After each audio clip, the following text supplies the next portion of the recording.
Right. Hey, what's up, YouTube? Well, here it is. Just finished up. I guess you could say I finished up that review on the Vibras 5.1s. Weeks and weeks of screwing around with these things, man. So, let me just show you what I've been like toying with for the last like week. Look at all this crap.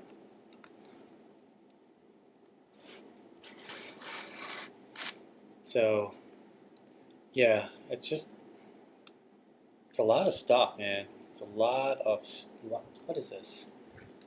Got Turtle Beaches here, the Vibras set, just Sennheiser headphones, Tritons. I mean, really. Um, but anyways, let's talk about these things a little bit.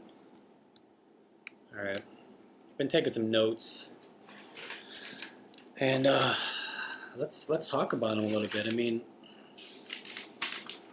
got some pros and cons. What I wanted to do was kind of compare them to the Triton AX Pros, since they're both the true 5.1 headsets.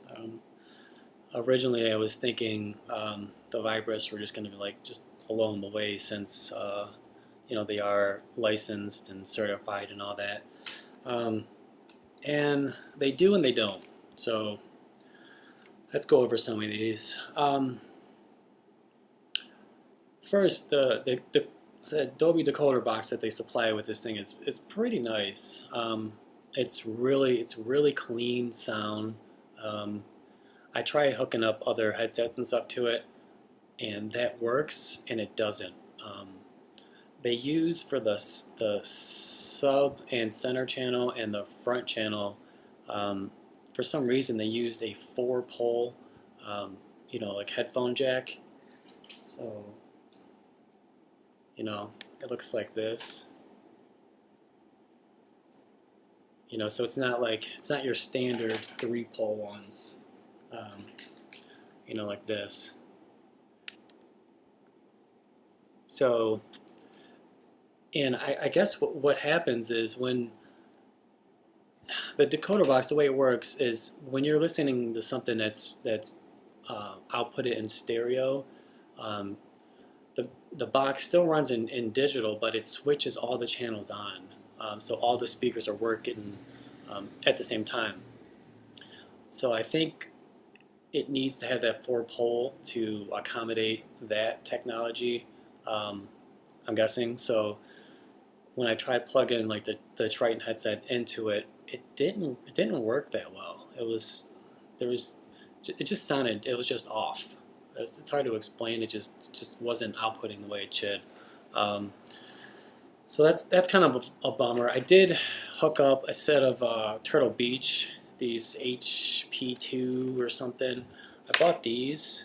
It's a PC headset, and these have the 4 speakers in each. These, honestly, man, these things. This is where it's at right here. I'll get into that a little bit later, but. These are my new favorites. I'm just going to spoil it right there. But we'll talk about that a little bit later.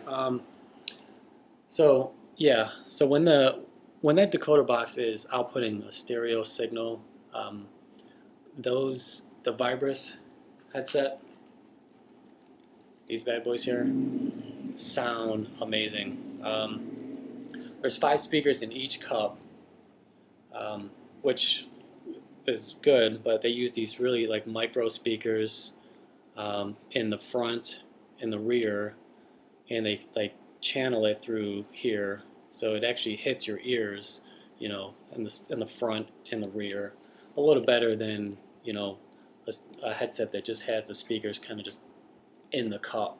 They're so close to each other, it's hard, it's really hard to tell where the sounds are actually coming from. So. They tried a different technology. It works okay. I think the speakers that they use in the rear are just too small.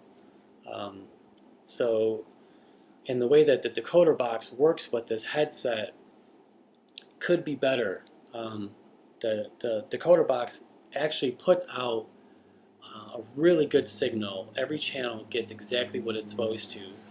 It's a real rich, like the fronts and the rears get, 20 to 2,000 hertz or higher. It gets almost a full range, probably 20,000.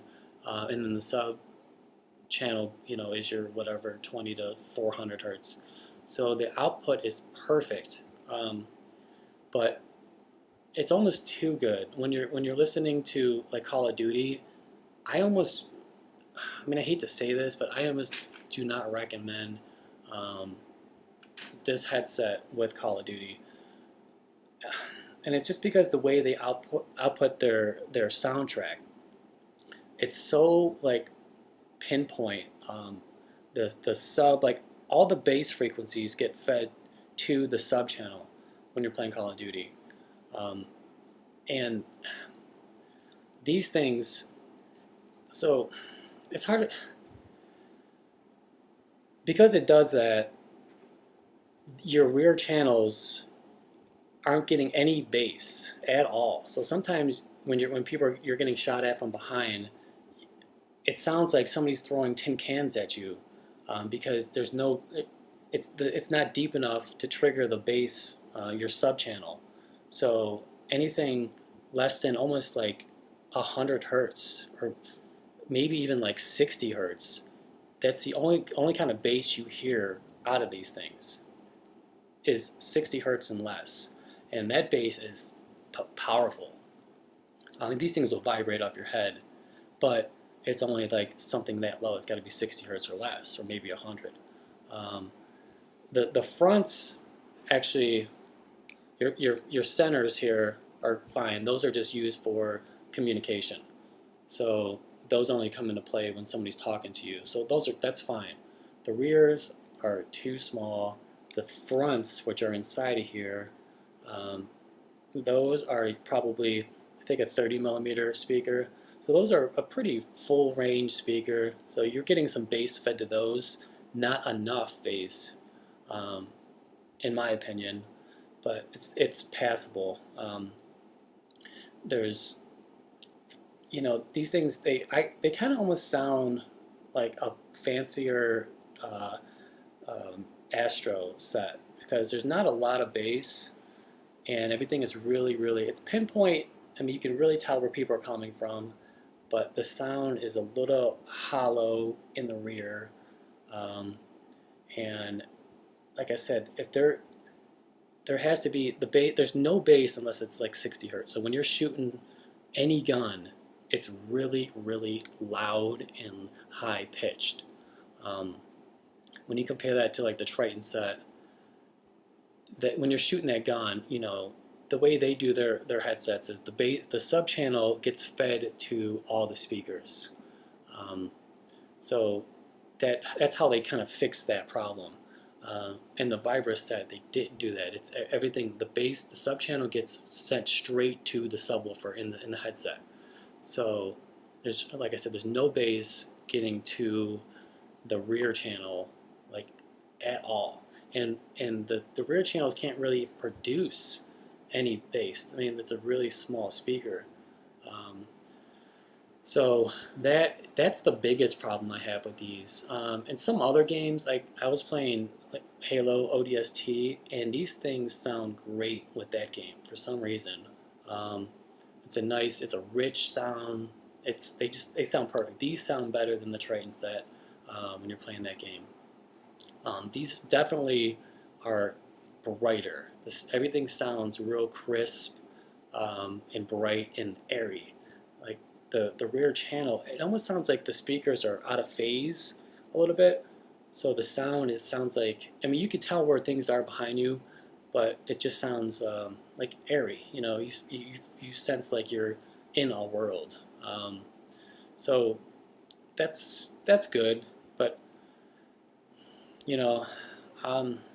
I toyed around with these things. I so many different adapters hooked.